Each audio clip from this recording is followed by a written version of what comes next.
All right, today we are diving into a really cool breakthrough in AI. It's one of those ideas that could seriously change everything from healthcare to how we look at financial markets.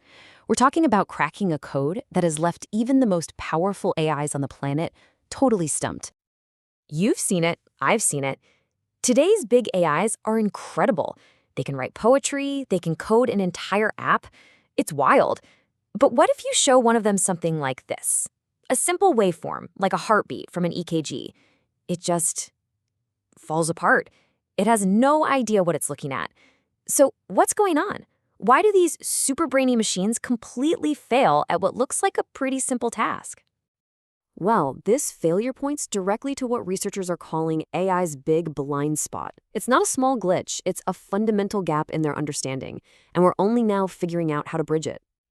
Okay, so it all boils down to this. Large language models are absolute masters of what's called discrete data. Think of things you can count, like individual words in a sentence or pixels in a photo.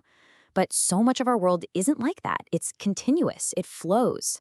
Think about the stock market, weather patterns, or your own heartbeat. That's time series data. And for a standard AI, trying to read it is like trying to read a language it's never seen before. And this problem has a name. It's called the modality gap. It's this giant chasm between the world of flowing, continuous signals and the neat, tidy world of text tokens that AIs are built on. Honestly, trying to describe a changing heartbeat using just words is like trying to explain your favorite song using only text messages.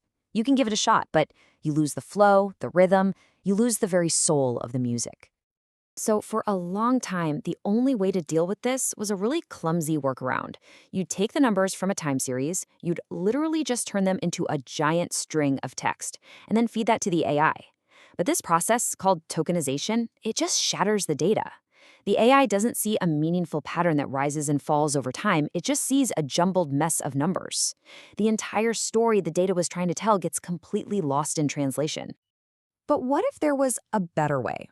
Well, a group of researchers came up with a genuinely brilliant idea, a way to finally, truly crack the time code. And the big idea here is just so elegant. They thought, okay, instead of trying to awkwardly force the language of time into the language of words, what if we just taught the AI to be bilingual? What if we made time series data a native language for the AI? And this gives rise to a whole new kind of artificial intelligence, time series language models, or TSLMs. The paper we're looking at introduces an awesome open source framework for building them called openTSLM. It basically takes existing language models and gives them a brand new sense, the ability to perceive and actually reason about the flow of time. So this brings us to the project itself, openTSLM. And what's really smart about this is that the researchers didn't just build one model and call it a day. Nope. They actually tested two completely different approaches to see which one would really work best. Okay, so the first method, soft prompt, is kind of like adding a new dialect to the AI's language. It creates these special time tokens and just mixes them right into the regular text. It's efficient to train, but it's got a huge downside. The longer your stream of data, the more memory it just devours. The second approach, inspired by a model called Flamingo, is more like building a universal translator right into the AI. It uses this clever trick called cross-attention that lets the text and the time data talk back and forth at every single step of the AI's thinking process. And this method is way more stable, especially with really long streams of data. Now, the researchers themselves, they had a pretty clear hunch. They put their money on the cross-attention method. They wrote that they expected it would not only get better results, but would just be way more scalable for the kind of long, messy data you find in the real world. So, did their bet pay off? So the researchers made their bet. Now we get to see if they were right. Let's look at the results, because this right here is where things get truly mind-blowing. The results are, well, they're staggering. On a really complex medical task, analyzing EEG brainwave data to figure out sleep stages, one of the world's most powerful AIs, GPT-4o, scored a measly 15.5%. It was basically just guessing. By contrast, a much, much smaller openTSLM model, only 1 billion parameters, scored an incredible 69.9%. It's not even a competition. I mean, just think about what that means. This isn't just a tiny improvement. It's a completely different level of understanding. It is definitive proof that for certain problems, a smarter architecture is way more important than just being bigger. And it gets even better. When they tested the model on a task specifically designed for answering questions about time series data, it achieved a jaw-dropping 97.5% accuracy. It didn't just learn the language of time, it became a native speaker. The paper's conclusion is pretty blunt and powerful.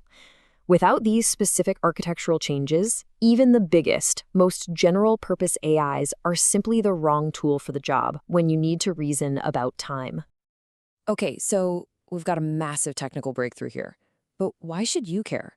What does this actually mean for the real world? Well, the implications are huge. Just imagine a hospital monitor that doesn't just beep and show a squiggly line, but actually explains to a nurse in plain English what an EKG pattern might mean.